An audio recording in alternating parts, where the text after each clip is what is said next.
Section number 59. Public servant concealing design to commit offense which it is his duty to prevent. సరే, ఒక public servant కానీ ఒక ఒఫెన్స్కి help చేసే ఉద్దేశంతో దాంతో రిలేటెడ్ ఇన్ఫర్మేషన్ని కానీ కన్సీల్ కానీ హైడ్ కానీ చేస్తే, అంటే దాని ఇన్ఫర్మేషన్ కానీ దాచిపెడితే ఆ ఆఫెన్స్ జరగటానికి హెల్ప్ చేసే ఉద్దేశంతో, రైట్ సార్. ఆ ఆఫెన్స్ కానీ జరిగితే ఎంత పనిష్మెంట్, ఆఫెన్స్ జరగకపోతే ఎంత పనిష్మెంట్, ఆ ఆఫెన్స్కి కానీ లైఫ్ ఇంప్రిజన్మెంట్ కానీ డెత్ పనిష్మెంట్ పడేటట్టుంటే, ఈ మూడు సందర్భాలలో ఈ పబ్లిక్ సర్వెంట్ హెల్ప్ చేసే ఉద్దేశంతో ఆ ఇన్ఫర్మేషన్ని దాచిపెట్టాడు కదా, తినకి ఎంత పనిష్మెంట్ పడుతుందని 3 సినారియోస్ ఉన్నాయి సార్. ఫస్ట్ సినారియో చూడండి సార్. ఆఫెన్స్ జరిగితే ఏ ఆఫెన్స్కి అయితే తిని హెల్ప్ చేశాడు, జరిగితే తినకి ఎంత పనిష్మెంట్ పడుతుందంటే 1/2 of the longest term of imprisonment or fine, right sir. So for example ఆ ఆఫెన్స్ కి పనిష్మెంట్ 2 years అనుకోండి సార్. పబ్లిక్ సర్వెంట్ కి ఎంత పడుతుంది సార్? 1 year జైలు శిక్ష పడుతుంది. సింపుల్. బై సపోజ్ ఆ ఆఫెన్స్ జరగకపోతే 1/4 of the longest term of imprisonment or fine. So for example ఏ ఆఫెన్స్ గురించి అయితే తను ఇన్ఫర్మేషన్ దాచిపెట్టాడో ఆ ఆఫెన్స్ కి పనిష్మెంట్ కానీ ఫర్ ఎగ్జాంపుల్ 4 years పడేటట్టు ఉంటే, రైట్ సార్, దీనికి పబ్లిక్ సర్వెంట్కి ఎంత పడుతుంది సార్? 1 year పడుతుంది, బికాజ్ 1/4 కదా, right sir. Third scenario sir, ఆ ఆఫెన్స్ కానీ ఏదైతే ఆఫెన్స్కి పబ్లిక్ సర్వెంట్ హెల్ప్ చేస్తున్నాడో దానికి కానీ డెత్ కానీ ఇంప్రిజన్మెంట్ ఫర్ లైఫ్ కానీ పనిష్మెంట్ పడే ప్రావధానం ఉంటే మన పబ్లిక్ సర్వెంట్కి ఎంత పడుతుందంటే 10 years ఇంప్రిజన్మెంట్ పడుతుంది. ఈ సెక్షన్ ఇంతే చెప్తుంది sir.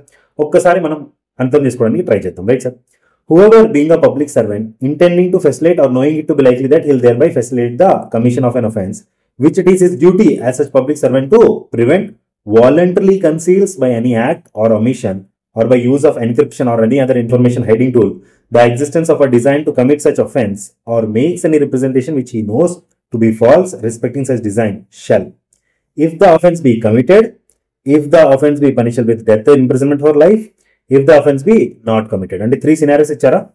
If the offence be committed, be punished with imprisonment of any description, provide for the offence for a term which may extend to 1/2 of the longest term of such imprisonment, or with such fine as is provided for that offence, or with both.